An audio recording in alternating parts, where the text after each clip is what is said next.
over. Also, the districts are minority. In other words, they're Black and brown children in these districts that they take over. The absolute awful truth is that these districts have not improved in the hostile takeover. It's just a simple fact. They haven't. For the most part, they've done worse. I'll repeat that. For the most part, they've done worse. Meanwhile, other large districts have failing in the state of Ohio, have failing scores. But they have not been hostily taken over. And you wonder why? Why would that happen? Why in the world would you take over these small districts, the Black and brown districts, and you don't take over the these other districts? Why? And it's plain and simple. It's politics. Absolute. And there's no other reason that I could come up with. I mean, for instance, Cleveland did worse than East Cleveland on several years in a row, but they were not hostily taken over. Cleveland has 36,000 kids. East Cleveland had 2,000. That's the difference. That basically is what's happening. Let me share this with you. When House Bill 70 went into effect, East Cleveland had over 2,000 students in it. Now we're under 1,500. Parents moved and took their children out of East Cleveland School District because of the hostile takeover. And some of them unknowingly went to districts that are doing work that at that time were doing worse than East Cleveland, simply because the state found it feasible to take over small districts with minority students rather than the large districts that were failing just as bad or even worse in a lot of instances. When you stop and think about it, when they took over East Cleveland School District, the school district was improving. There were a lot of new initiatives that had been taking place to improve the schools. The schools were improving, all except for one. That was Shaw High School. And then after the ADC came in, and just in case you don't know, it's Academic Distress Commission. When the ADC came in, then we had two schools to fail. Heritage, which is called Kirk, and Shaw. That's after the takeover of the schools. Mrs. Gowdy and several of us went to Columbus to protest and to give testimony as to what was happening. As a matter of fact, Mrs. Gowdy, she has become infamous in Columbus because what she said was that it's like a cancer in our schools. It's steadily spreading and not getting better. And many people have taken that term, not only in East Cleveland, but in Lorain as well as in Youngstown, from Mrs. Gowdy and her description of what's happening since the academic distress commissions. Many of you, I'm sure you know what an overseer is. In slavery time, the white plantation owners would send Black overseers out to oversee the slaves. That's exactly what the ADC is. They're the overseers, a practice held over from slavery. And they come in, they look like us, but they're taking over the schools for the white legislators. East Cleveland, we got to rise up and stop this activity. I would advise any of you that are interested in coming to work with us. We have an organization called East Cleveland Citizens Movement for Equity in Education. East Cleveland Citizens Movement for Equity in Education, or the easy way to remember it, EC, See Me. EC, See Me. As a matter of fact, the website is eccme.org. EC, See Me. Or call me if you want more information. If you'd like to come and join us in this fight to take back our schools, my telephone number is area code 216-570-1200. Feel free to call me at any time. When it's dealing with East Cleveland schools and House Bill 70, I want you to call me so that we can work through these problems. It affects our community because parents left out of East Cleveland and took their children. Stop and think about what that has done to our communities. House Bill 70 got to go. Call me, let's talk about it. Mary Rice, 570-1200. Thank you so much, Mrs. Gowdy. If you would like for me to, I'll answer any questions they may have at this time, or we just move on to the next activity. Yes, yes. Any question for Dr. Rice?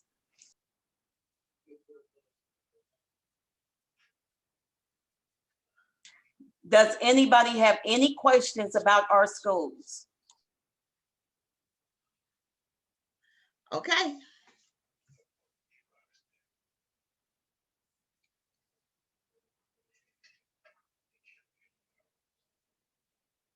I think most of them are muted, but even they have my telephone number. Feel free to call. Sorry about that, Dr. Rice. Can you hear me? Can you hear me now, Dr. Rice? Yes. My question is, what is the schedule to phase the kids back into school where in front of teachers and not doing virtual? That process has started now because East Cleveland realized that virtual education did not work very well for us. Right. But right now there are a lot of issues that have to be worked through. For instance, teachers are concerned, as well they might be, about students who are coming in and the protocols that should be used. But right now, it's in the process of phasing the children back into in-school academic learning rather than the virtual. What are they going to do? The seniors will be graduating in about 3 months, 3 or 4 months. What is going to be what's going to be in place for the graduation and that type of thing? That's very important. What do you know about that, Dr. Rice? To be very honest with you, the plans that's the problem with House Bill 70. They very rarely share until very late what's happening in the schools. Most of us have to call and ask. I try to sit on committees so that way I'm there to be able to get the information to give to the community. Right now, if you notice, the governor has said they're busy opening up things. Because they're busily opening up the state of Ohio for proms, for graduations, etc. I'm sure that the executive team of East Cleveland Schools will be working on the process of getting the children in, getting the children graduation, as well as the other activities that so many of us look forward to. Last year was a heartbreaking year for the seniors because they couldn't go to prom, they couldn't go to graduation. It had to be a virtual experience. So this year, we're looking forward to things being different. COVID-19 put a stop on a lot of things. Right, because I was up at Shaw today and paid for someone's cap and gown that needed me to do it. Yes. And she'll be graduating. So that's why I asked you the question, what is going to be the process with the fact that we're still not at the way we're used to over the years. So whatever you can do to expedite that, we appreciate your leadership, Dr. Rice. I will be on it, on top of that, believe me. And like I said, that's one of the things I try to make sure that I get on as many committees as possible so that I'll have the information to bring back to the citizens. Any more questions? I think if people want to unmute themselves. Oh, mate. Hello. One moment, Green. please. Omade. Anybody that wants to unmute themselves to ask a question, you need to pull your phone away from your ear and look and see on the screen if you have a mute or unmute button on either the left or right hand bottom of your screen. You can push the button in order to ask a question. Can you hear me now? We can hear you, can hear Mr. you. Omaze. Oh, okay. Dr. Rice, are you still Yes, I'm still here. on? What troubles me, if our vote, number one, did not count, it seems that we have a dictatorship in Columbus, Ohio. The voters has voted for a school board. And how can we just assert our vote? And I don't know whether this has been discussed with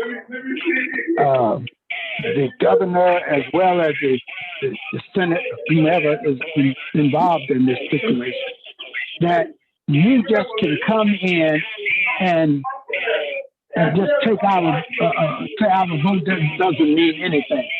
When we voted for a school board to operate Omaze, our schools.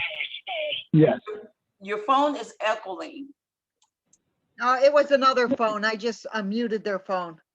It was the apostolate's phone. I had to mute it. Okay, carry on. Thank you, Omaze. Okay, I would like for you to answer that, or have that been brought up in any of the symposium in which you have attended, and ask them so that, if you can come in and do this, then we should be able, since we are the voters, you serve us. We don't serve you. We can just go down to Columbus and take over and say, hey, we're going to reconsider this law that you passed, or whatever that you passed, doing this to the voters of the state of Ohio. And I hope that some is on this Zoom tune in to hear what I'm saying, because this doesn't make any sense.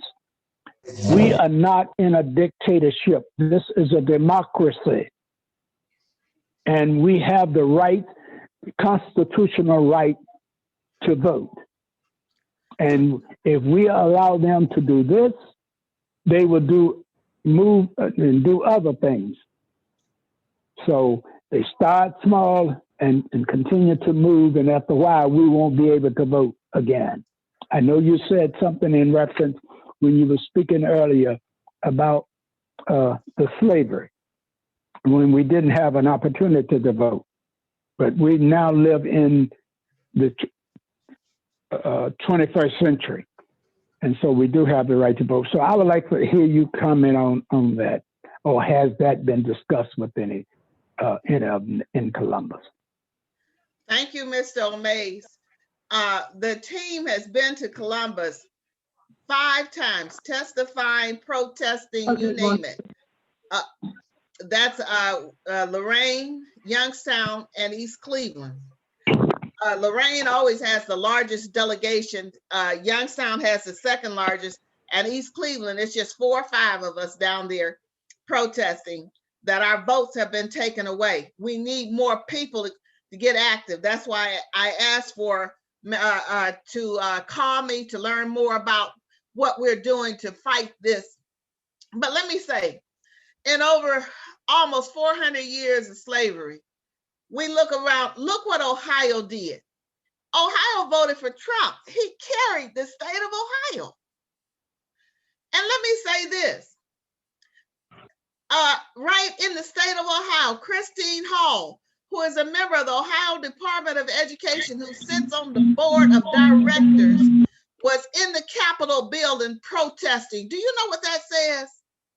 This is even though Cuyahoga County is Democratic, but the rest of the state of Ohio votes white, votes Republican, and they put people in there like Trump. Let me share one other thing with you, and I won't hog up I'll just say the president of the Education Committee of the Ohio Senate, his last name is Brennan. He was in the paper last year, in the Plain Dealer, in the Columbus Dispatch, and in the Akron Beacon Journal, because he made anti-Semitic, as well as racist comments. And they were in the newspapers, widely publicized. And guess what? He's still on the Ohio Senate. He is the president of the Education Committee.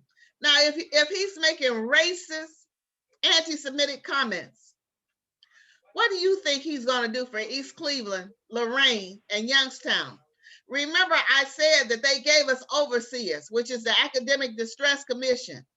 Isn't it what they did back in slavery to keep us in tow? They put Black people with whips to beat us, just like that's what the ADC is all about.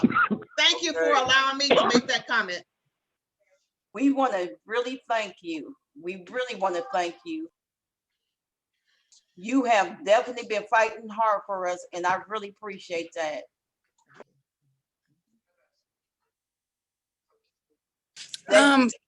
You have the I'm sorry. apostolate has her hand up. Okay. Quick, go ahead.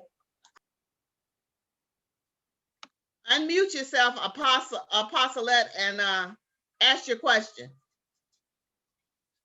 Good evening, everybody. You're muted. You're muted.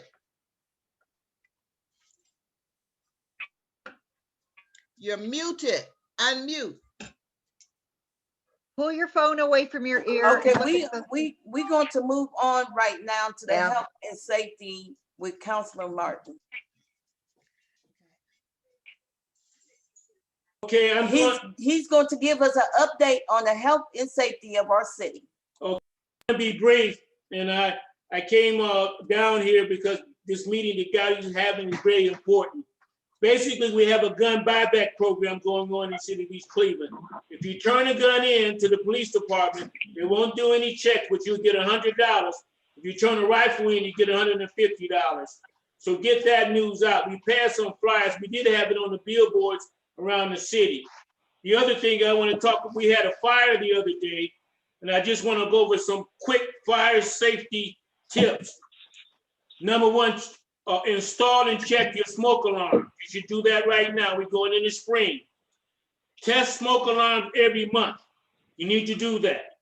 Talk with all family members about a fire escape plan. In other words, if there's a fire in your home, how are you going to get out? If there's a fire in your building, you need to know how to get out. You need to be digesting that and acting on that. If there a fire occurs in your home, get out, stay out, and call for help. You call 911. Never go back inside for anything. I'm gonna give you 7 ways to prepare for a home fire. Install the right number of smoke alarms.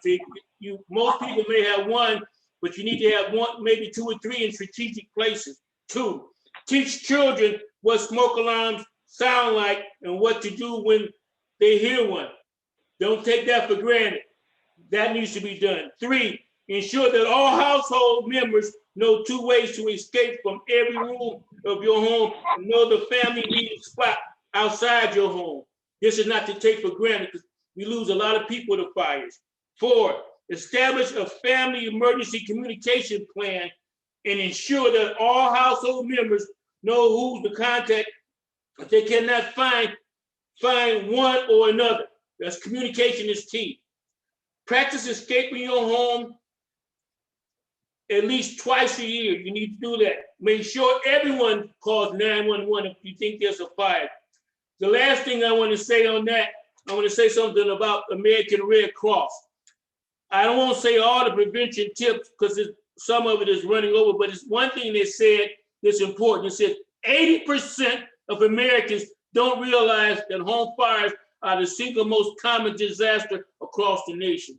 So check your fire alarm, talk to your kids, practice a drill at your home like they do at school. That's vitally important. And I want to just jump in here on something that Dr. Rice said that I want to take to another level. Across these United States, in 43 states, they're dealing with laws to suppress your right to vote, okay? Because of what happened in Georgia and the fact that we've shifted the power to some extent. So it's very important that you vote. If you don't vote, you don't count. We have to be tuned in and focused in that it's vitally important to vote so you get the representation that you deserve.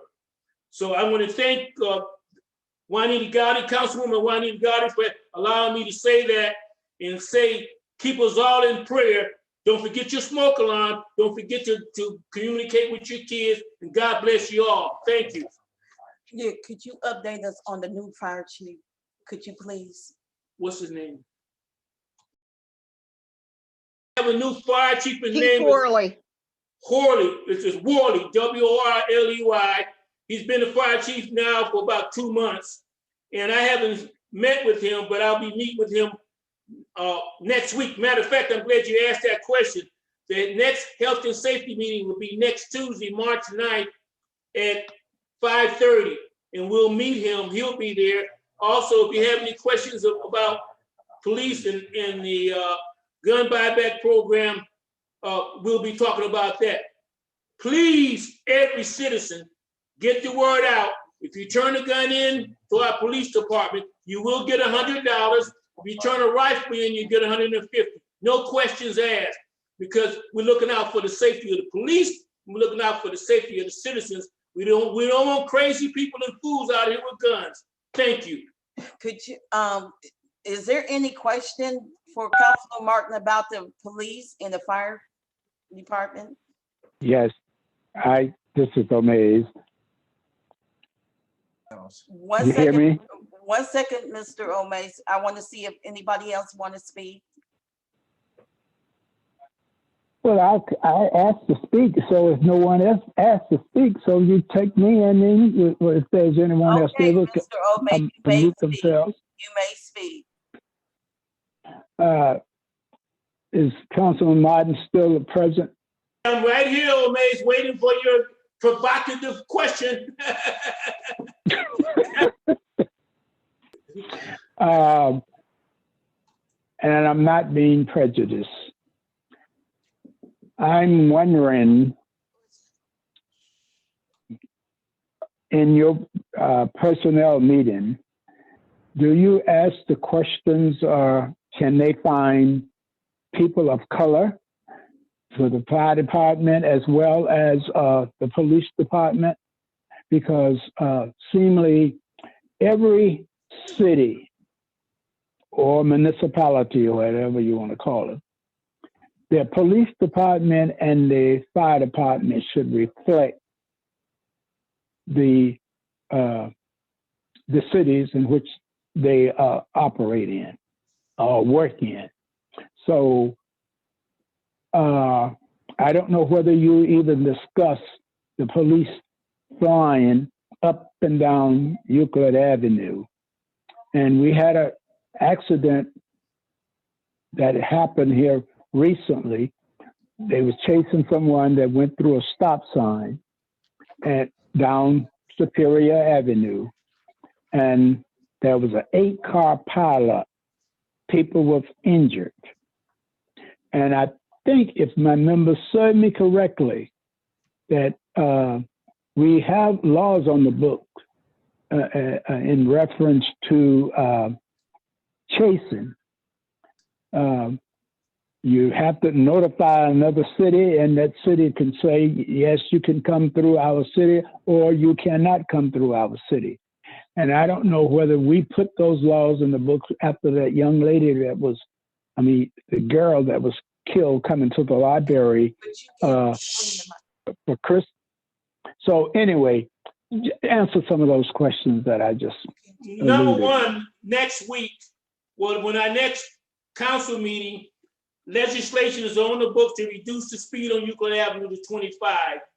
Juanita Gowdy and myself have met all last year about these pursuits and chases.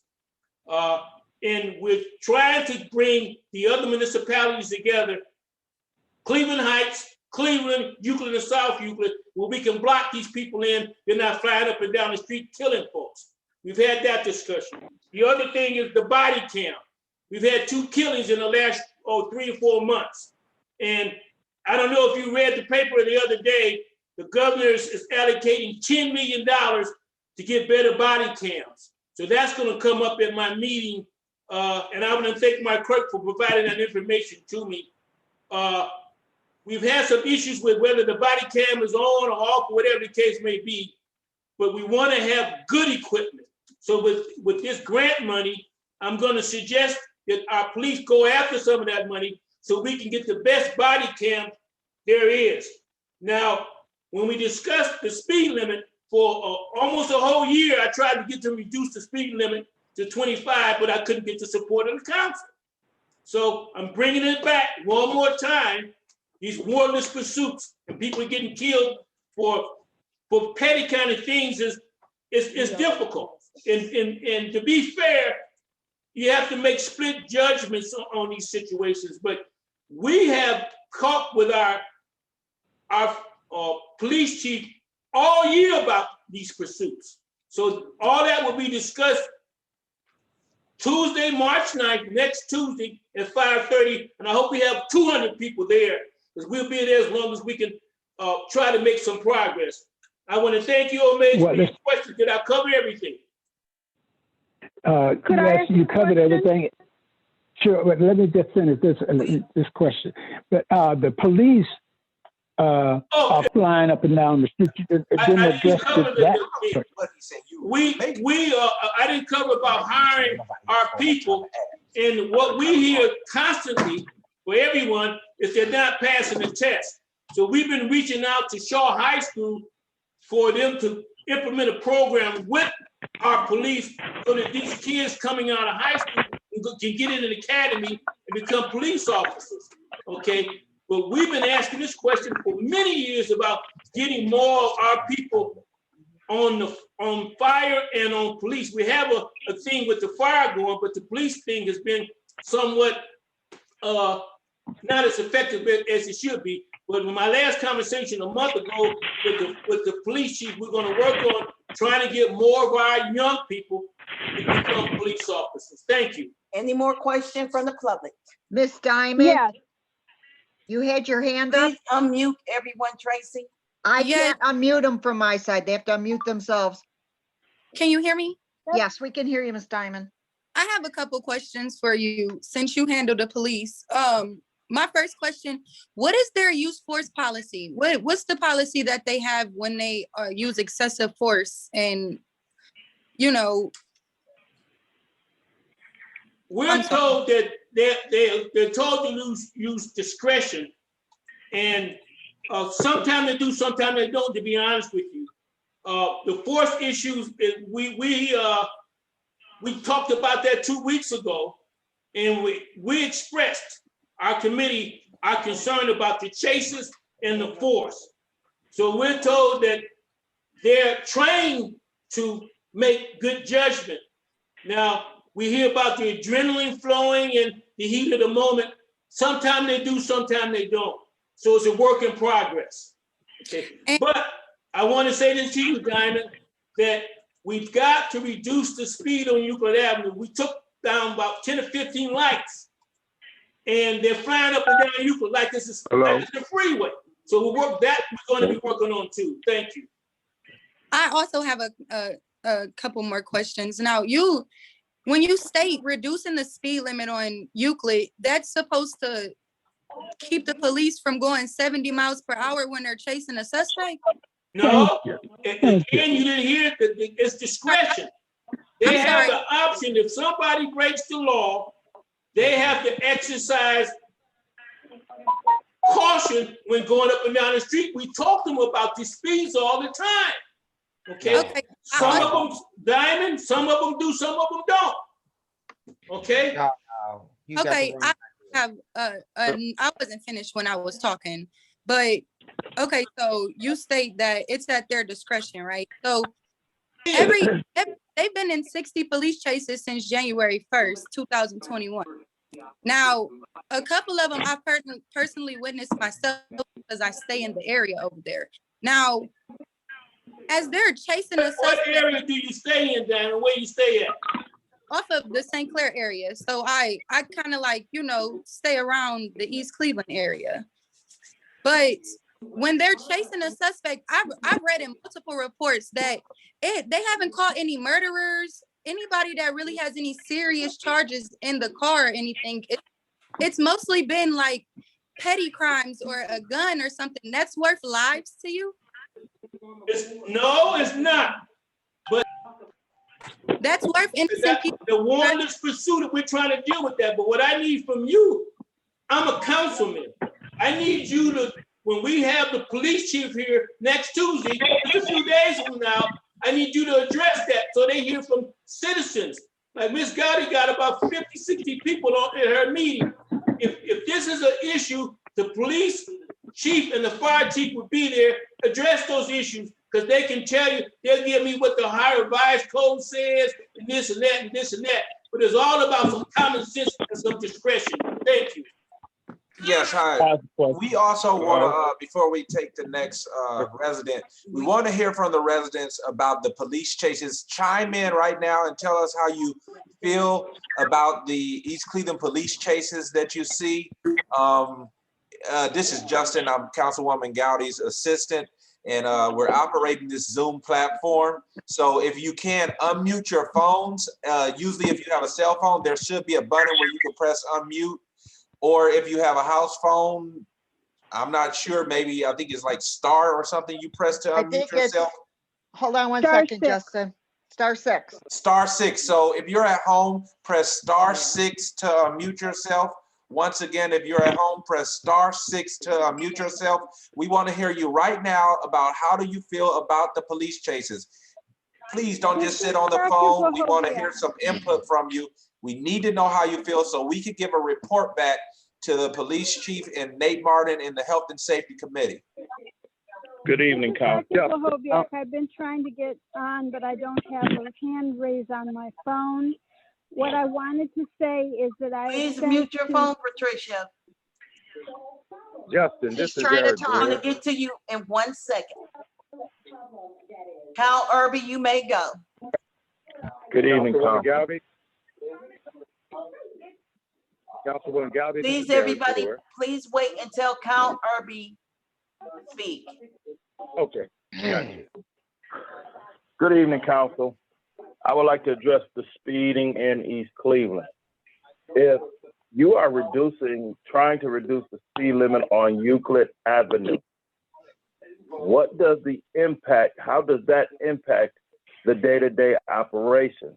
If you're reducing the speed on Euclid Avenue, that seems like it's more of a ticket revenue for the officers of East Cleveland when they've done no crime.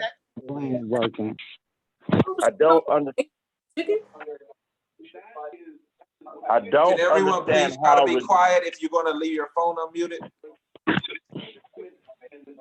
I don't understand how are you reducing the speed when we're the ones that are not doing a crime. If you're going to reduce the speed, the officers should reflect that we didn't do anything to reflect this problem. If you're in a pursuit or chase, I'm pretty much sure that the officers that are in this chase should recognize that we are not the criminals, we are the citizens. And treating us like reducing the speeds of the city of East Cleveland is a crying shame. Thank you, have a good night. Is there any more public comment about the East Cleveland police chase? We can hear. I have one. Yes, I have been trying Can to you hear get me? on for about 15 minutes now.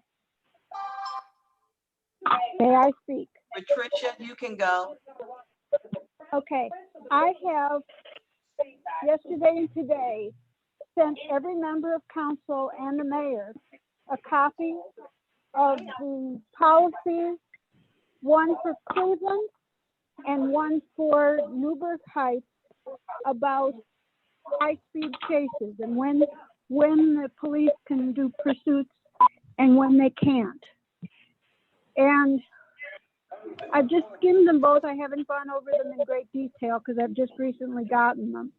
But one of them says very specifically that if it's a theft or something, you don't do a chase because the damage, the potential for damage and for hurting people is too high.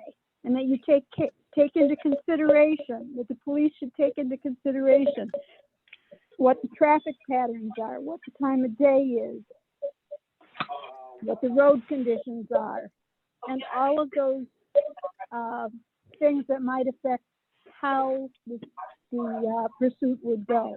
And I have both of those, and I would happily send them to anyone, but at this point in time, in the inbox of the mayor and every member of council, there should be a copy of both of the links to both of those.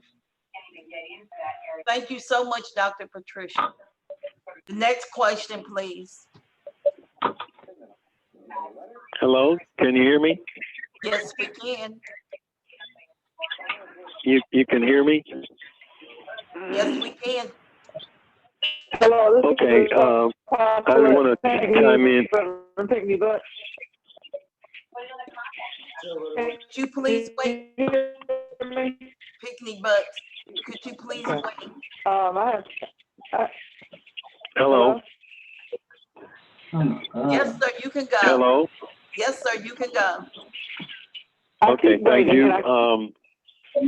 In the recent history of car chases in East Cleveland, we had an officer turn his camera off while the city had policies in place against doing that. And as I understand it, there's been no suspension or no real discipline for the result that happened because of that. The camera was turned off, and then a young man lost his life because that officer shot him from behind. He was shot, as I understand it, in the back of his head by that officer. And so this is a particular thing that we need to, I think, put a lot of attention on. I am an older or a senior citizen here in East Cleveland. I'm a resident, and I love all of the children. You don't have to be from East Cleveland to be under my banner of respect. And this young man lost his life really needlessly because this officer did not follow policy. And I'm concerned about discipline for that type of situation. I think that if we ignore it this one time, it'll just happen a lot. And we're not prepared unless we fix it and do something so that those officers know that they cannot do that. And also when they should stop a chase or a pursuit. You know, there's a lot of that going on here. And it shouldn't be. They should think and use. That's why policies are in place. You use the policy.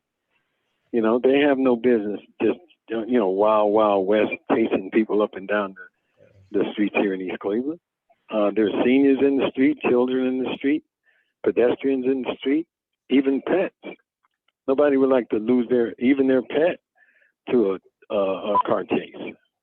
You know, we're the city that had 2 innocent, unarmed people traveling through the city with a 62-car chase by Cleveland police. And in the end, there were 137 shots that murdered those 2 innocent and unarmed people. So this is a peculiar situation here in Cleveland. Okay, thank you. Please keep your comments short, and I will ask Councilor Martin to answer those questions for you. Okay, thank you. Is that William Fambro? It is. Yeah, Brother Fambro, I was in a hearing last week on 2 officers that were involved in a chase, and they had a bunch of people in there, the police command, and they wrote down everything that was said. It was recorded and it was facilitated. It was run very well. and they fill out these forms to come up with the determination. I don't know what they come up, what the determination is, but we should have it in a couple of weeks. The other thing that's even more important, is even more paramount, is the state of Ohio Bureau of Criminal Investigation is investigating these situations.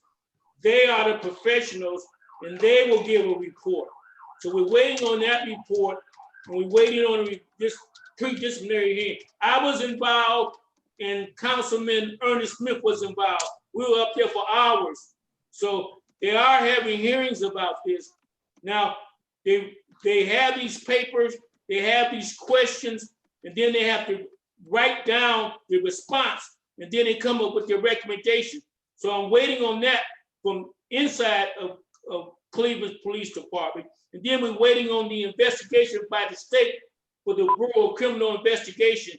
Those are the same people that investigated 8 years ago when Timothy Russell and Melissa Williams were killed up at Heritage Middle School with 137 shots. Some things are in motion. So we're going to see if there'll be justice or not. But those are the things that are going on right now. And thank you for your statement, William Bramble. Thank you very much. Any more questions regardless of the police chase? Ms. Lassiter, if you had a question, you have to unmute yourself. Press *6 to unmute yourself. If you're at home on your house phone, please press *6 to unmute yourself. Right now, we're taking questions in regards to the East Cleveland police chase. We need to know how you feel so that we can give a report back to the Health and Safety Committee. Okay, hello, this is Alethea, and I had a question for you guys. I want to know, why is it okay? Because you guys said that you teach the officers to use their own discretion. However, why is it okay for someone to act as an officer that is not an officer? How does that work? Where you guys employ people that don't have the proper training and then tell them to use their own discretion. They don't even have training. There's a pending case. Hello, there's a pending case in court, and we should get a determination. I know Maria Crenshaw I saw her, so she might want to say something in reference to that. But all of it boils down to when it's come to these chases and stuff, they have the discretion to cut it off or stop it. And when we were up there all year in 2020 talking about these chases and stuff. So we got to do something about it.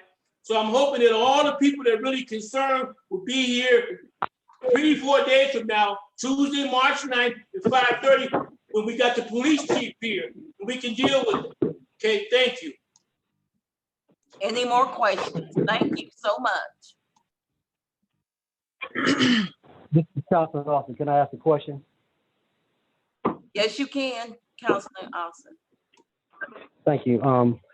Unfortunately, I missed the opportunity to ask Dr. Rice where the parents are as far as the interaction. Although the children are predominantly doing online training, want to keep the parents as the paramount principle, if you will, for making this process a success. And I got one more comment about the police chases. I talked to a young man. I went to the Harvard Express over there off 93rd and Quincy, right across from the Juvenile Justice Center. And I asked the young man, how does he feel about the police chases that are going on now? And unfortunately, I didn't know it was a thing. It's actually a popular thing to be chased by the police and get away.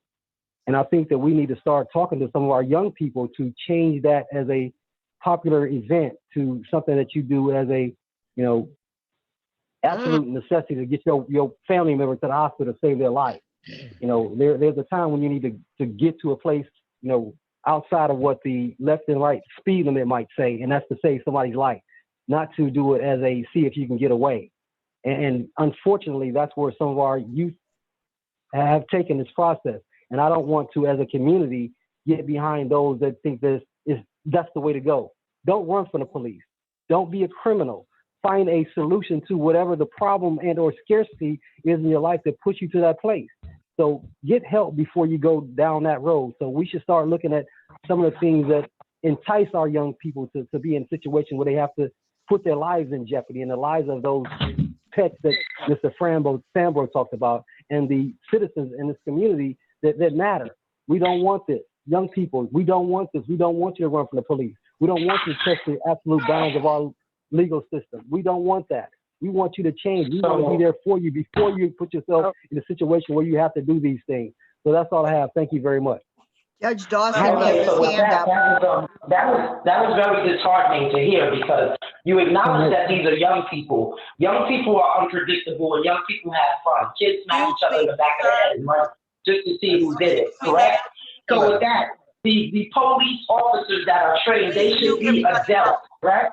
Tracy, And adults, Tracy, please. that to me is unnecessary. please. All right. Who was Judge that? Dawson has his hand up. Oh, Yes, you are recognized, Judge Dawson. Good evening, everyone. I just wanted to piggyback on that just a little bit, because I understand the concerns on both ends, and there's definitely some things we need to do with our police officers. But I will give you a view from the court. Just in the last 2 weeks, I probably had about 7 to 10 cases of young men in front of me running from the police. And each one of those cases ended up in some type of crash, some type of injury. And I took the time to talk to every young man and just try to understand why is it that they're doing it. And Councilman Austin is correct. For some reason, it has become a little trend right now with young people to run from the police. I'm not sure. Today, I tried to get it out of a few of them just to ask why. These are young men, some of them with no record, no reason to run, but that's what they do. But I tried to explain to them that, it's bigger than just whatever they're doing for fun. I said, imagine, your mom is at home and all of a sudden a car is in the middle of her front room, living room, because some kids are running from the police. So I tried to bring it home to them so that they can realize that it's bigger than just a game. Last week, there was a young man in front of me whose car crashed and his arm was broken. And I told them again, I said, you don't want to do something out of fun that could damage you or injure you for the rest of your life. And God forbid, if we have police officers who don't care about the safety, and we know that happens sometimes, it's going to be even worse. So from my end, I'm at least trying to work on the young people that come before me to try to stop their trend of doing it. And I think it's great that everyone else is working on their end to work on legislation and dealing with officers and trying to get some education there. So it shows how, as a teamwork, as a community, we can really affect change here. Safe judgments. The police are not making safe Thank you. judgments. I'm You sorry. also, Thank you. We're gonna take one more question. Heather has her hand up from the law department, the prosecutor's office. Not right now. We're not gonna. I think We're that's gonna with talk the to the police public. chases. We going to talk to the public. And one more question about the police chase. How do you feel about the police chase in the city of East Cleveland and throughout other cities? I have a question in reference to the police chase. The council is the lawmaker. We need somebody else, please. Well, let me finish my point, please. Everybody, Mr. O'Mays. Hello. Hello. It's very quick. So, Mr. Number Mays, one. Mr. Mays, we're trying to be fair to everyone and let other people talk. Excuse me. We trying to let Why you everybody talking? talk.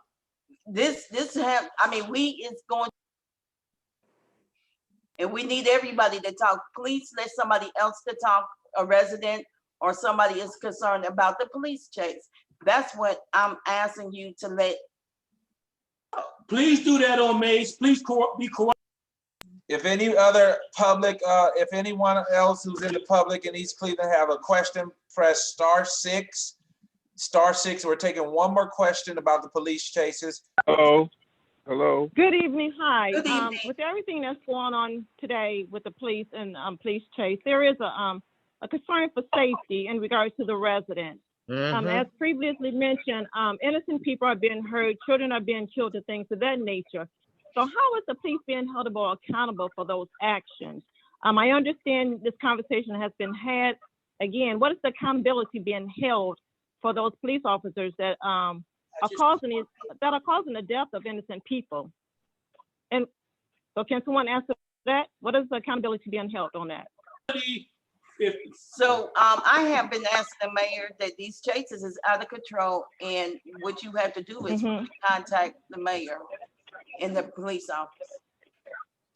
So I understand that you guys stand firm in holding the law enforcement accountable and things of that nature, and bringing light to the crimes that are being committed, those actions that are being committed. At the same time, resources have revealed that Justin, Mrs. Gowdy assistant, was convicted of burglary and have access to personal files. Why is that? Next Please answer that question. Hello? Excuse me? Sir, you can Someone go. please answer that question. Sir, you can go. She wants. Am I on? So we get no answer? Hello? Okay. Is there a personal relationship there? Because resources have revealed that. There ain't no protective term. Hearing last week for 2 officers who were involved in the chase, and they heard it for a couple of hours, and then they fill out these forms, and then they come up with the recommendation. We don't know what the recommendation is at this point. That's number one. And number two, the state of Ohio Bureau of Criminal Investigation is investigating it too. They go all the way down to autopsies and everything. They're thorough. So we waited on them to give us an outcome.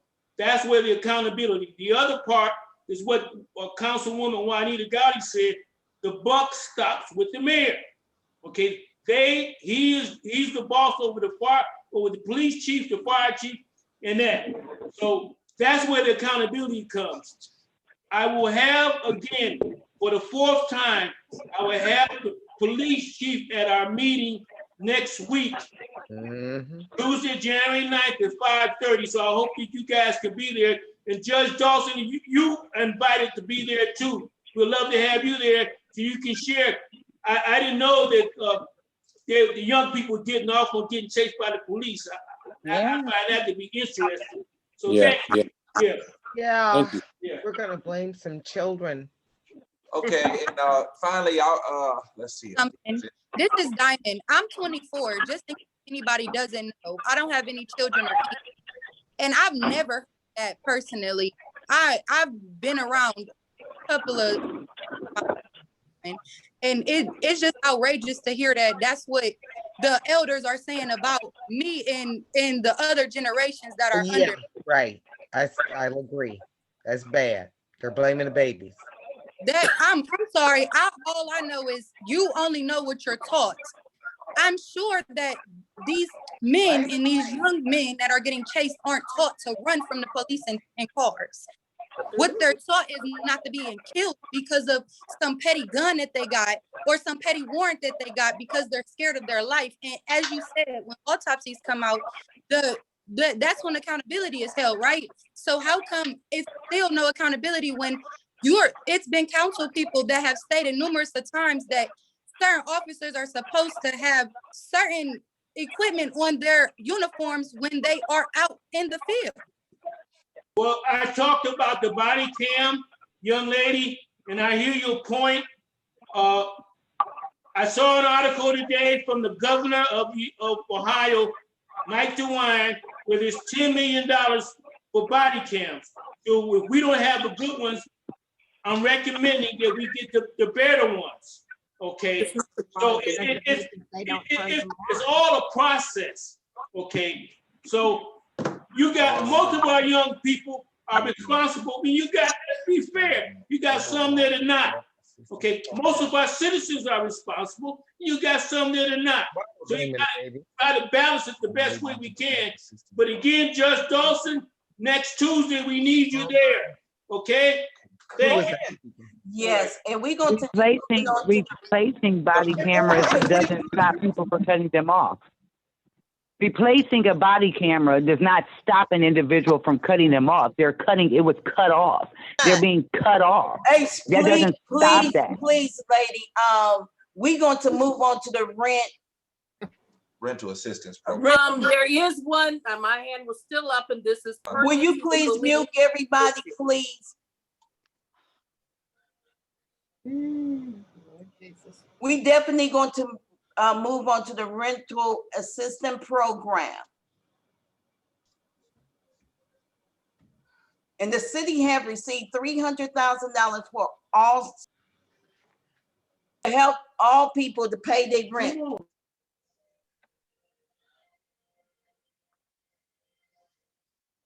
And if you need help paying your rent, please call this number. Give them a number, rent. The rental assistance, what's your number? You could call 894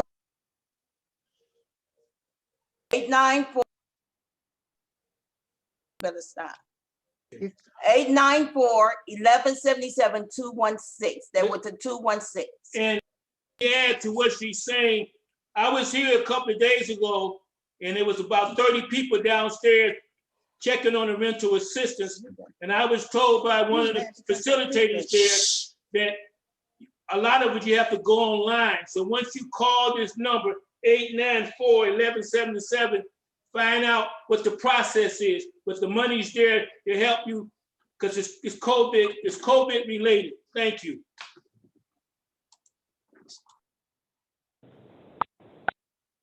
I was wondering, why did you vote And the against number the again is area code 216-894-1177. You can call that number to get Can I ask a help pay your question? rent. Can I ask a question? Next, we're going to move with the judge for a tenant eviction. All right. Good evening, everybody. Again, just so a quick update on the COVID eviction standards of our court. So East Cleveland Court is following the CDC guidelines, and right now we are still in the middle of an eviction moratorium that is effective through March 31st. Now, I'm assuming that with the new bill that's going to be passed with President Biden, that may be extended. But as of right now, if there's nothing else that changes, the moratorium is effective through March 31st. And what that means is you shall not be evicted for non-payment of rent at all, as long as you declare that you have used your best effort to obtain available assistance for housing or rent. So basically, you have to at least declare on the record that you've made your attempts. And for us, and some of the judges have been figuring out the best way to handle it. For us in East Cleveland, if a tenant or resident makes that declaration under oath, that is fine for me, because my overall goal is to make sure no one is being kicked out during this time. So I am not requiring an affidavit signed and notarized or anything like that. It's just simply an oath that you take that the reason you can't pay your rent is based on, using or at least losing income based on COVID, and that you've tried your best to receive assistance. Now, income-wise, just so you know, it really supports those who are making no more than $99,000 a year or $198,000 for a couple filing jointly. So we know that for the majority of our residents, we are covered from the financial end of it.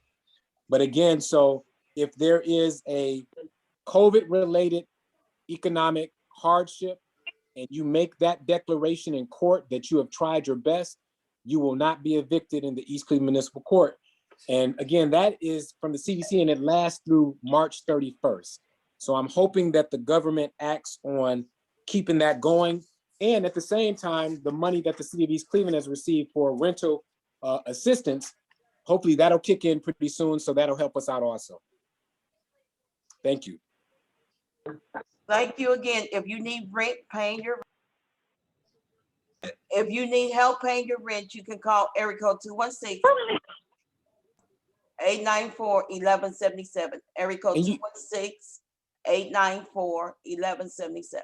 And I will say this, if I can add, Councilwoman, and what you also should do is keep in touch with your council representatives, because Councilwoman Gowdy has come to the court personally to make sure that some of her residents have been taken care of. So if you find out that you're not getting anywhere or people aren't listening to you, Councilwoman has come directly to me. So we're all here to help, and it's just about us knowing who needs the help. So thank you for that, Councilwoman Gowdy. Thank you, and Judge Dawson will work with you if you need help. All right, thank you.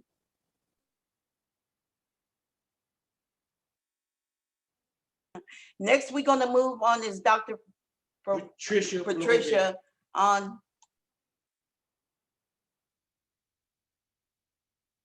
Miss Gowdy, you keep cutting out. Is Dr. Patricia on?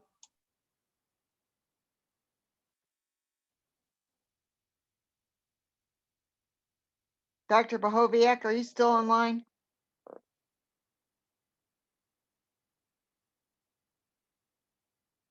You here? Move on. Are you here? I don't see her. Okay, now we get a special guest speaker, Mariah. Crenshaw, we're gonna talk about. You have the floor. Good evening, everyone. So how are you? Can everyone hear me? Yes, we can. Go ahead, Mariah Crenshaw. Yes, we can. Okay, I was muted again. Okay, so good evening, everyone. I just wanted to say thank you for allowing me to be part of your ward meeting this evening, Miss Gowdy. I appreciate the invitation. There are some things that are going on a statewide level. It's not isolated to the East Cleveland Police Department. There are other departments that have been looked at very closely. For the last, I want to say 4 years, my organization, Chasing Justice, has obtained over 30,000 peace officers' files in the state of Ohio. And so there's a movement of officers who come up from Southern Ohio, from very small departments. And in those departments, they might have 2 people, or 3 people. A lot of those smaller departments have been dissolved. And so a lot of those people come up into the northern part of Ohio looking for jobs. And so as everyone knows, that there is a really high bias against African Americans when you have people coming up from the Appalachians and coming into our communities. So what our organization found in the last 4 years, probably going on 5 now because we've been doing a lot of work, is we've been examining the records of the Ohio Peace Officer Training and how they conduct business in terms of oversighting police training. And what we found has been very disturbing. We found that OPATA does not audit departments and has sent out hundreds of thousands of dollars in reimbursement funding for training that peace officers have never taken. And so there are specific rules and guidelines in which peace officers are supposed to take their training. Judge Dawson can attest that as a professional, as a judge, he's required to take so many hours of training. Well, so are peace officers. And so in 2007, our state legislature passed legislation which directly linked peace officers' legal authority to the specific mandated training. And so what we found was that a lot of agencies were sending rosters, which are just simply Excel spreadsheets with no attachments to prove that they actually took training. They would just put a simple yes or no next to peace officers' names, and then the state would cut them a check for reimbursement funding. And so 2007 through 2017, the Ohio Peace Officer Commission mandated that peace officers take specific hours, and every year was a very different year of hours. So one year they might have to take 8 hours, and another year they might only have to take 1 hour. And so the records are supposed to be kept with all of the agencies. From 2007 to 2017, the Ohio Peace Officer Commission mandated specific areas of training, and they mandated a specific 55 hours of training. Okay, in some years when there was no reimbursement funding, officers were still required to take up to 24 hours of training. And so what we found was, why is she on my screen? Okay, that's better. Okay, so what we found was a very concerning trend is that there are peace officers who go from department to department to department. They jump all over the place and they do not take the mandated training. And so a lot of times agencies will report them to the state of Ohio as not having their training. So where does that come in? We're going to talk about the tragic death of Vincent Belmonte at the hands of Larry McDonald. And so Larry McDonald graduated basic training in 2007, and from 2007 up until 2017, he worked within the city of East Cleveland Police Department.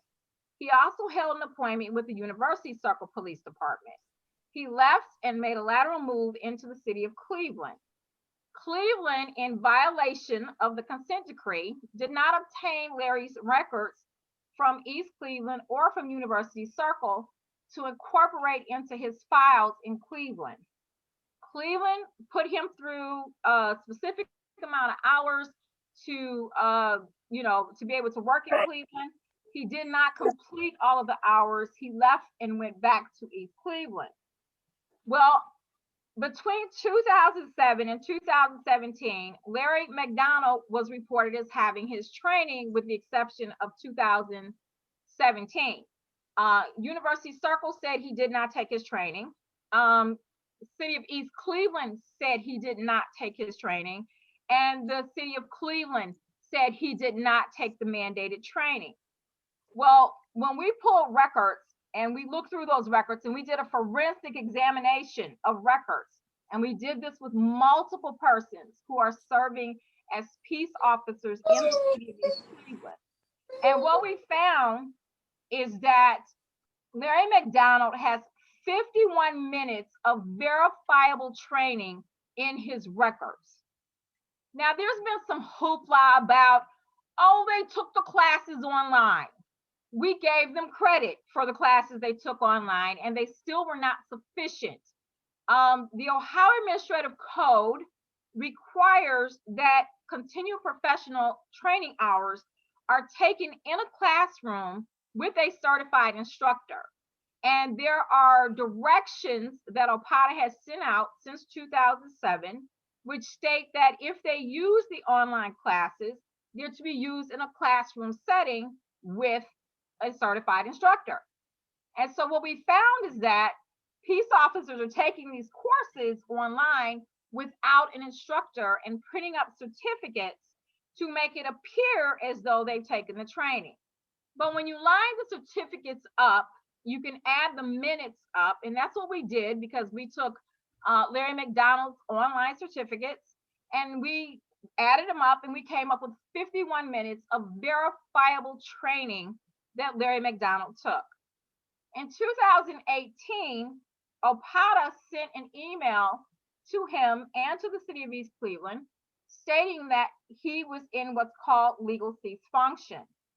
At the point that Larry received that legal cease function, OPATA had never looked into his past to determine whether or not he actually had taken training since 2007.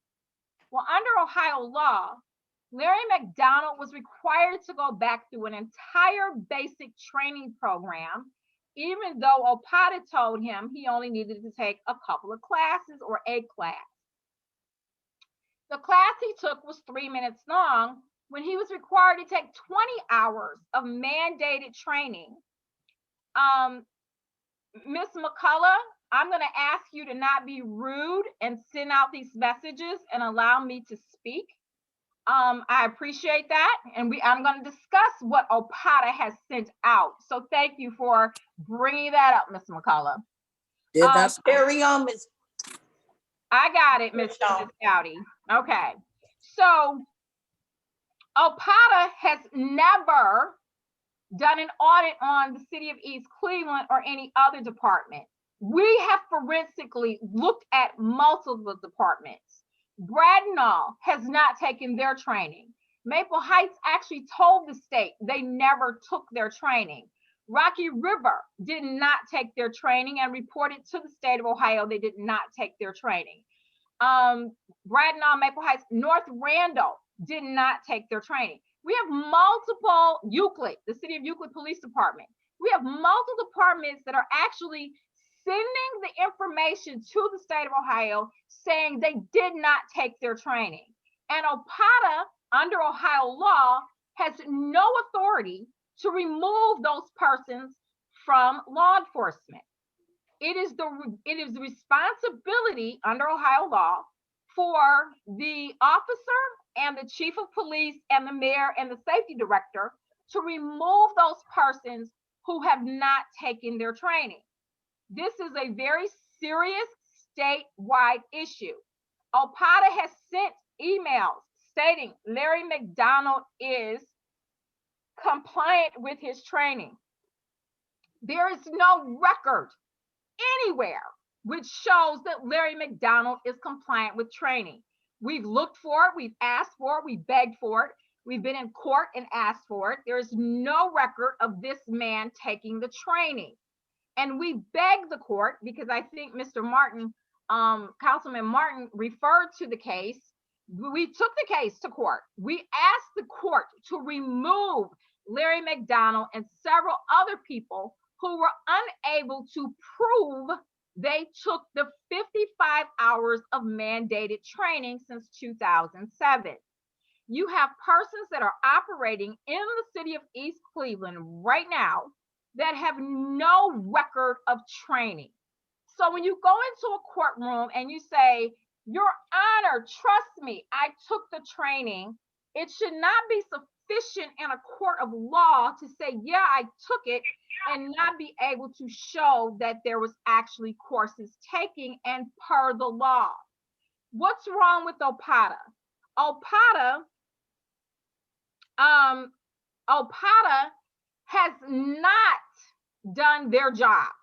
They have not tracked, they were not supposed to release reimbursement funding to any agency that had not provided records within 28 days of completion of training. If you look at OPATA records, they are a mess. There is enough, if you look at their records, if you actually pull Larry McDonald's OPATA record, you will see there is no indication he took anything other than the online training, which again proves he took 51 minutes of training. It's again, it's not isolated to the city of East Cleveland. When you're talking about 66 car chases since January 1st, multiple deaths since January 1st, they can't prove my point anymore than what they've proven in terms of them not being trained, not being compliant. Scott Gardner has no record of training. He's admitted publicly, you won't find record of training. And so he's correct. We found no records of him taking the mandated training. What does that mean? And I think Judge Dawson will understand when I'm saying this, someone in the legal community, that if the state of Ohio were to tell you that you needed to take 1 hour of domestic violence in 2000, I think it's 2009 or 2011, they were required to take 1 hour of domestic violence. And someone walks in your courtroom and hands you a training certificate, and that training certificate has 3 minutes on it. The first thing a reasonable mind is going to say is this: where's the other 57 minutes? This has been the argument in the court between myself and the legal department of East Cleveland. So there are, your legal department argues that they took the training online. Again, we don't argue that they did not take it online. We agree they took it online. What we have a problem with is the missing hours that were not supposed to be taken online. Attestation sheets are being submitted to the state of Ohio, signed by your chiefs of police, stating, and I quote this, that all hours reported on the rosters are other than online, other than EOPATA, and were taught in a classroom with the OPATA certified instructor pursuant to Ohio Administrative Code 109-218-03. So when we ask for those other than online classes that they attested to taking, they don't exist. Why is this a huge problem? It's a huge problem because we can't verify peace officers training. And under Ohio law 109-218-06, and that's an administrative code, you can look it up for yourself. They are prohibited from functioning in law enforcement, and they are prohibited from carrying a firearm when they have not complied with the mandated training. There are only a handful of people who were recently hired and just graduated in probably 2018, the basic training academy.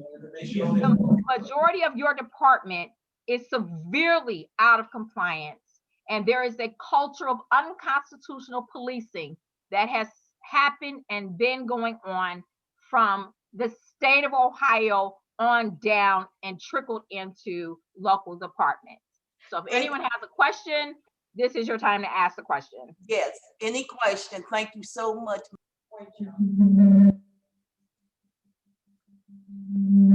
I got a question. Hello? Councilman Austin, we would like the public to speak, please. And then I'll give Say that you. one more. Okay, all right, I'll keep it to myself.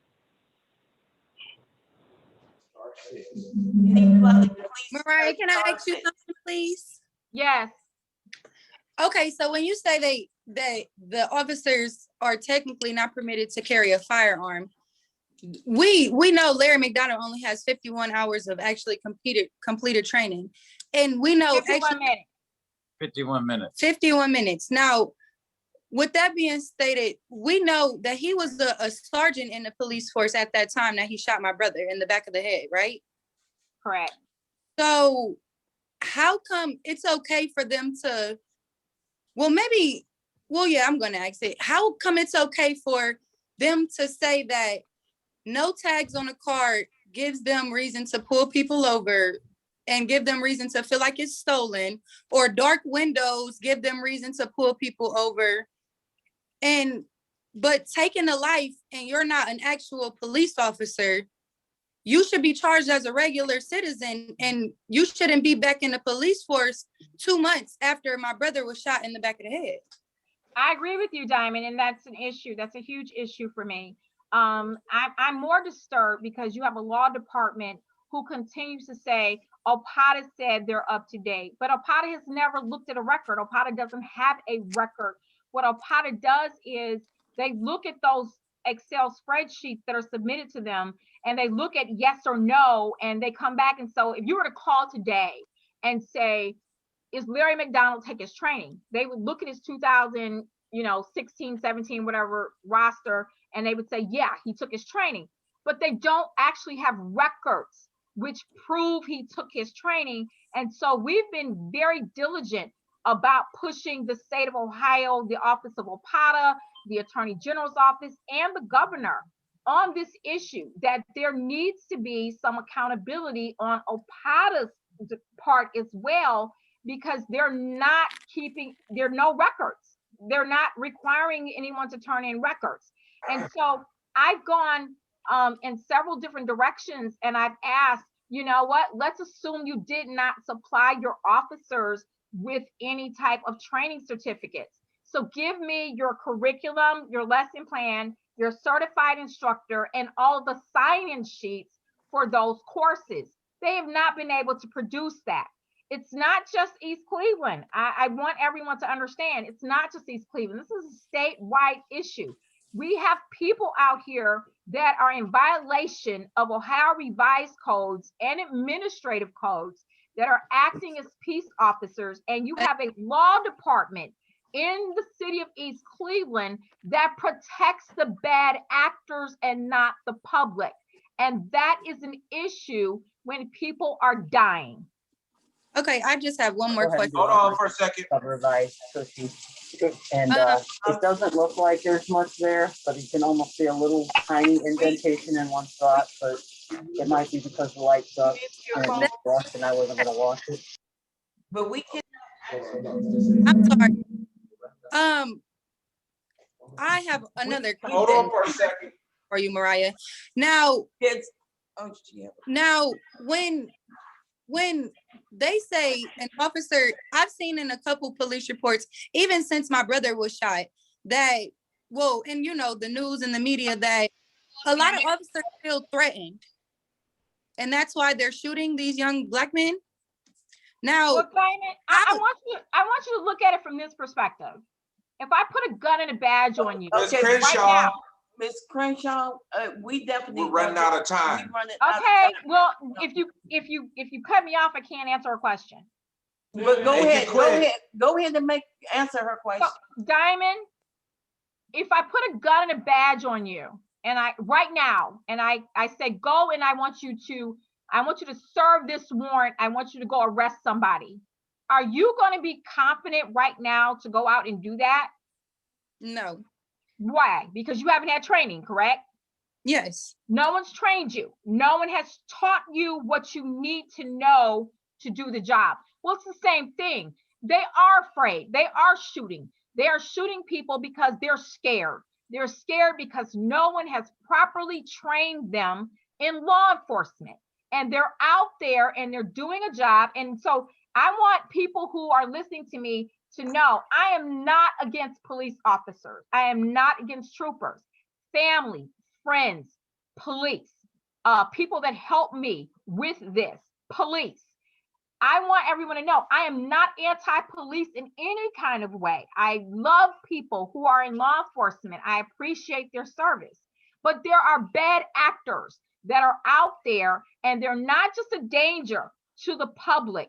They're a danger to other trained police officers, and they're also endangering their own lives. Because every time Gary McDonald goes out there and he has no training, he's literally on a suicide mission. He's not trained. He's not equipped to do the job. And that is a problem that needs to be dealt with, not just in East Cleveland, but on a statewide level. And this conversation needs to be real. That what's happening in East Cleveland with the police chases are evidence that they have not been properly trained. And when they pull their weapons and shoot people because they're afraid, they are afraid, and that has to change. Thank you so very much. Thank you so very much. We got to move on, and I really appreciate the questions and the answers very well answered. Next, I want to call on the President, Stevenson. Well, I'm sorry. Before we do that, I'm just going to come in here and I'm going to interrupt you, Tracy, really quick, because I'm here and I just got here, so I'm going to let it be known. So, I just turned 18, and in my life, I have seen many things in my life that I probably should not have seen as a young adult. Okay, so Vincent Belmonte, how are you killing a person who's fleeing from you? How are you killing somebody who is fleeing from you? You try to kill somebody who's going at you. You try to kill somebody who's trying to do harm to you. You kill somebody who's trying to press some violence against you. I'm not saying to kill, but I'm saying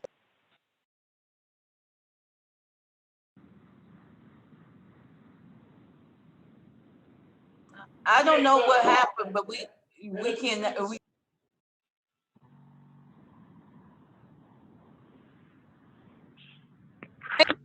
Excuse me. I'm sorry. I'm a very blunt person, but I will tone it down if that's all you ask. Okay, just ask me and I will tone it down.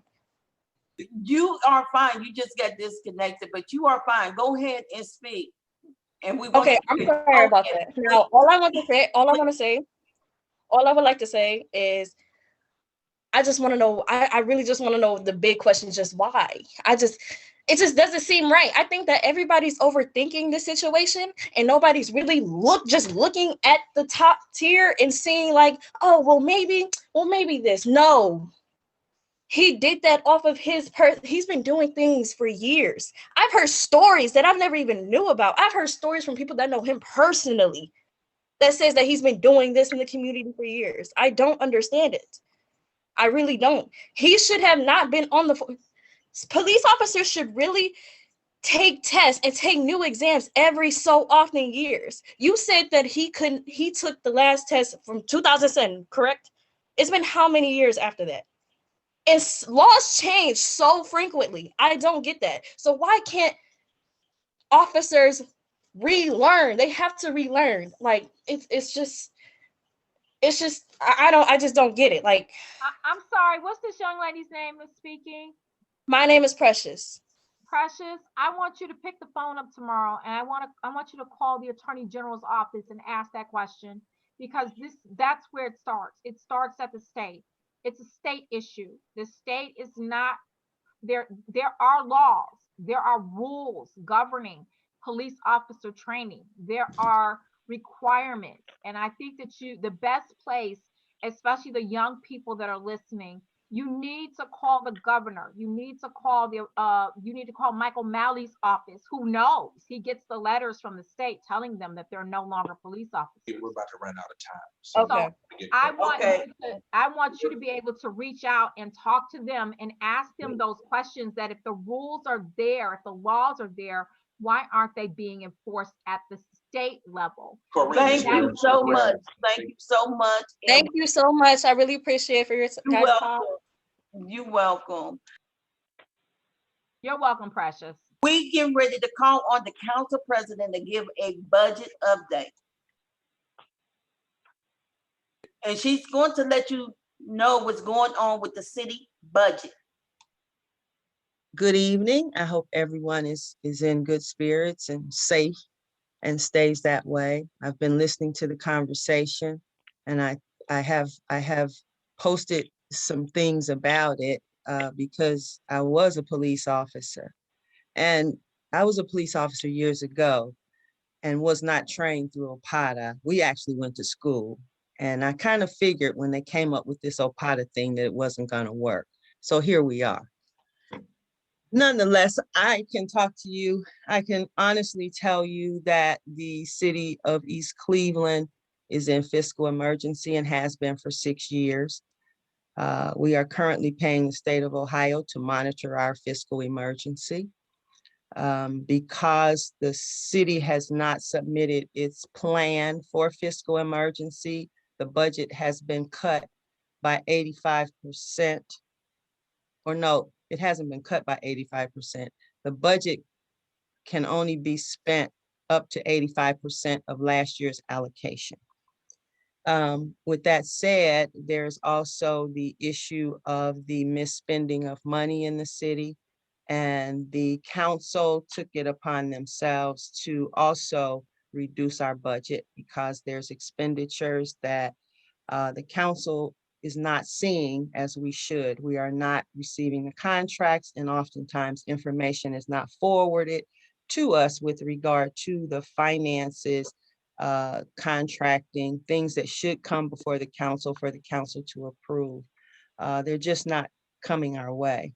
And to change this is becoming a very large task, because I guess the city has been operating in this manner for so long. It's hard to change, and people don't like change. So pretty much that's where we are with our finances in the city of East Cleveland. If you have any questions for me, I'm sitting here. Do anybody have a question for President Karine Stevenson? I got a question, Councilor Austin. Go ahead. Great. Let me take off my mask real quick so you can hear me clearly. Let me get my mic. Yeah, this is Councilman Austin. I heard you say that the administration did not submit a plan for getting out of fiscal emergency. And the fact of the matter is, they actually did submit a plan for getting out of fiscal emergency.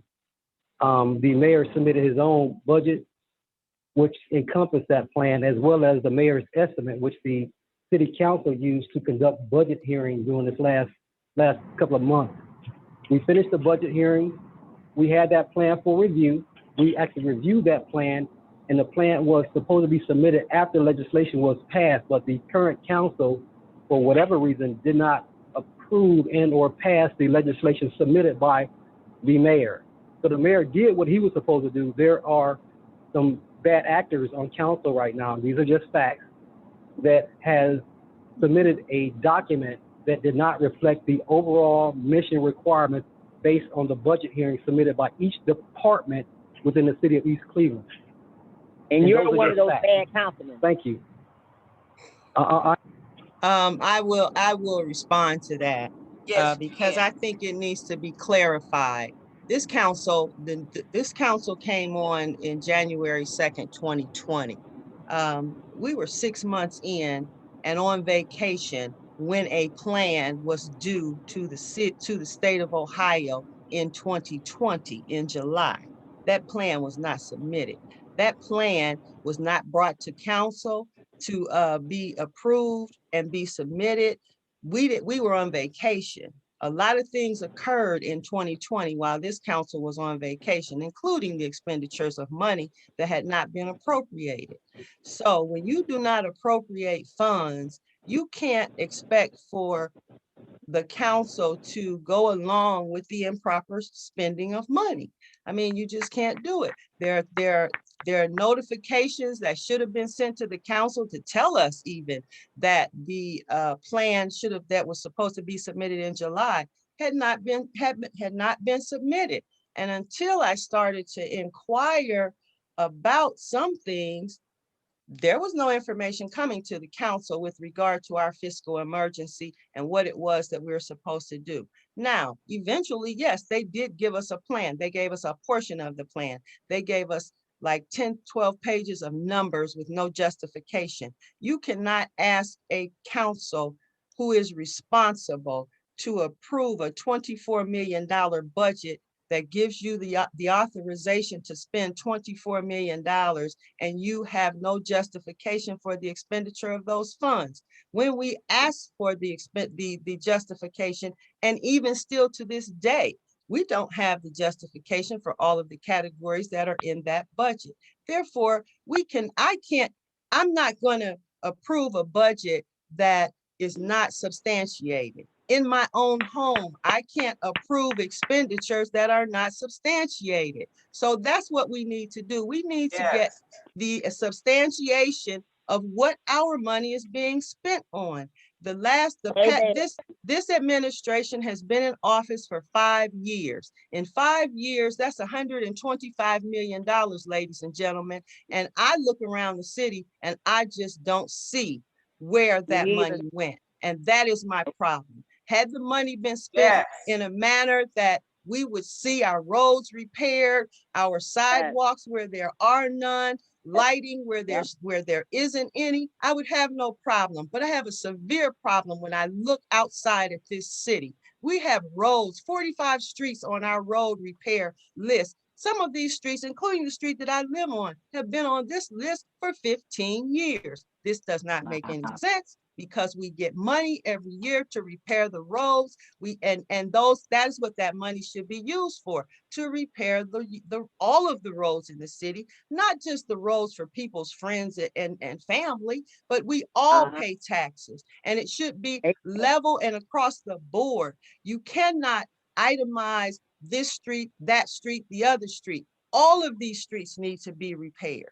And it's not fair for people people buy new cars. They can't even drive through this city. The police department, they're constantly buying new vehicles that end up, they're in crashes because they probably hitting potholes and sliding on into people. There's a lot of things that impact how we live. Our city overrun with rats, okay? That's unacceptable. It's absolutely positively unacceptable. unacceptable. 100-year-old homes are being eaten away by mice. It doesn't matter if you fill a hole, because honey, they just go and dig another hole and come on in anyway. So there's a lot of things here that are not coming to the surface, but are being pushed back and pushed down, so that people, the way we live, it's not acceptable to me. Question. And then question to ask the Council for Stevenson. any question, the public for any question. Questions of Council Stevenson. Can you hear me? Yes. Go ahead. Go ahead, Omar. Okay. If I heard you correctly, I don't want to say I didn't, that the mayor presented his own budget or did his own budget and without council doing it. That's one question. There's a process. The mayor submits a budget to the council. The council reviews the budget. Okay. As we began that, I'm cognizant of that. That's not what I'm asking. I'm cognizant of how it operates. It should operate from that perspective. The council critiques it, and then say he has $1,000. I'll just use that for an example. And it comes before council, and council says, okay, you can operate with $800 opposed to, I'm just using this as a figure, whatever. But the mayor does not have the authority to do his own budget. That's council's responsibility. And that for all branches of government, even the council does their own budget. For their and let me put this out there as well. And I probably need to read it to the council as well as administration. The council has the authority. You do not have to prepare legislation to hire your employees in council. You have that authority. And so you have allowed the mayor to usurp your authority. You have the right to hire your employees, and they are to pay them if you have put the money into your budget. Now, I have said that. I can back that up. You also have the authority to do legislation because you speak through legislation, the council. You have the authority. Thank you so very, very much. Now, let me just finish my point. Can I just respond to that? Let the president respond, please. I believe, Mr. Mays, that the council is aware of its authority and the council is moving in accordance with its authority. Okay, there's resistance to change, like I said, and we are dealing with that resistance accordingly. Oftentimes people do or administrations do all kinds of things, and it's just not administration in East Cleveland. The administration in other cities do similar things to the council. I just don't see how come it's necessary for the council and the administration to be at odds. It just doesn't make any sense, because we're all in the same pot and we all need to facilitate the needs of the residents in the city. Any more questions from the public about the city budget? So, I have a question. Press *6 to unmute yourself. You can go ahead, miss. Can I speak? Go ahead. Go ahead. So there's a lady. Yeah, it's refreshing to hear what President of Council just said a moment ago. Excuse me, sir. It was a lady that was speaking first, and then she's an elder. Oh, okay. Next. Thank you.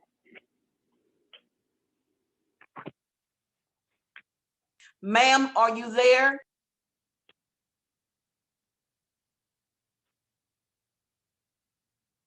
Ma'am, are you there? Yes, I am here. Okay. Can you hear me? Yes, we can. Go ahead. Okay, I was excited to see that there's a new business going up on the corner of Euclid and Nettie Road, and I was just curious as to what it is. I think we all are. Yeah, that's in my ward, and I think it's a Rite Aid. Okay. Anytime I see a new business coming in East Cleveland, I get excited and thrilled over it. So that's one thing. The second thing, will we be tearing down any more will we be taking down any more houses this year? They're taking down houses as we speak. This year it did not stop for some reason. I think we got a list last week of houses that are being demolished. Well, Ms. Gowdy, I'm your neighbor, and this house here on Roslyn is about to fall into the Moore's house. When is that coming down? I definitely told the mayor about that 1,000 times, and I hope that he get to it this year. Okay. Well, anyway, I have no control over it. It's the mayor. Okay. Well, I'll have to speak to him next. But yes, I am excited about the new business coming in East Cleveland. Thank you. Thank you. I have a question. So much. Hello, I have a question. Okay. Miss Gowdy, I Next believe again. Mr. Fambro was next. Go ahead, Mr. Fambro. Thank you. I was inspired to hear Council President speak just a few minutes ago about the budget and that process. It's improper, as we said, for the mayor to circumvent the council with his own budget to anywhere going out to the state auditor or any other agency, because that's supposed to be approved by the council, and in approving, the council can change amounts in line items and in that budget to what they see fit, and what they pass, the mayor must, by law, and cannot spend more than the amount allocated by the council in any category. He breaks the law if he spends money outside of what the council has approved. I happen to know that that's been going on for a while in East Cleveland. I wonder where the authorities are on this, because I know that people complain to authorities, and I wonder why they're not in here handling these problems. Thank you. So that's my comment. Thank you. We're going to have one more. I have a question. Okay. Can you hear me?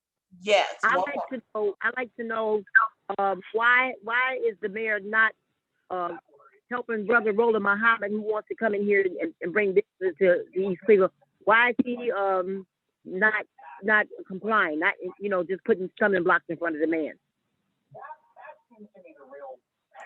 I brought him here some way. He had a business. He got a business already. So the mayor just ran the man away. So I don't know what's going on with the mayor at this time. You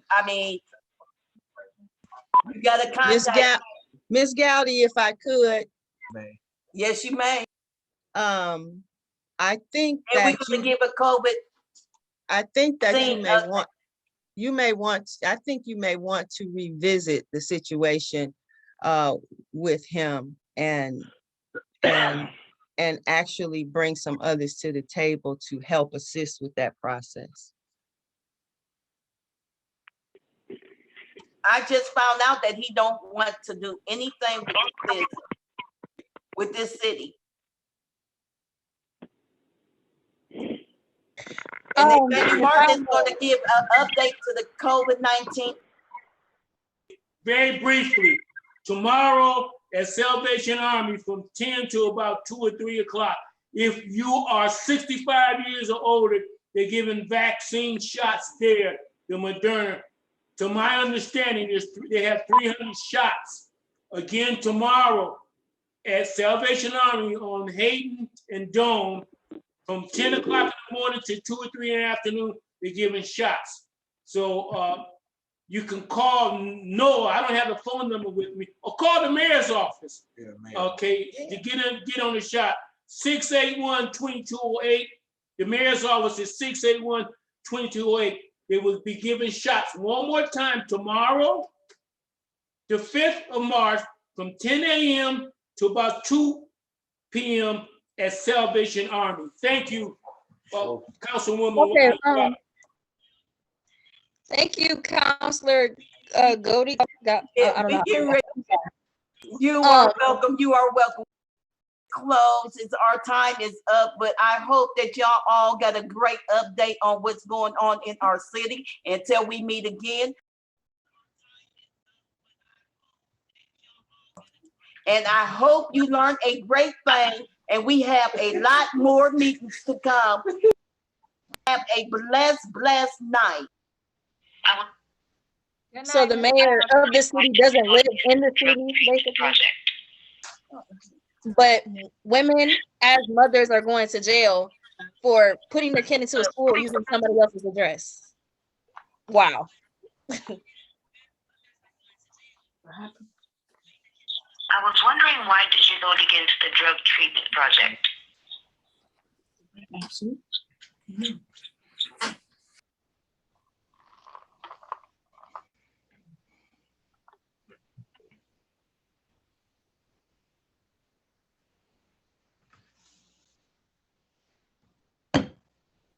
Okay, everyone will be notified of the next meetings in the future. They're looking at probably in 2 months. Our time is up. We just want to say thank you again before the meeting actually boots everybody out. We don't want anybody to think that you're just left hanging in the balance. On behalf of Ms. Gowdy, again, thank you, everybody. Project.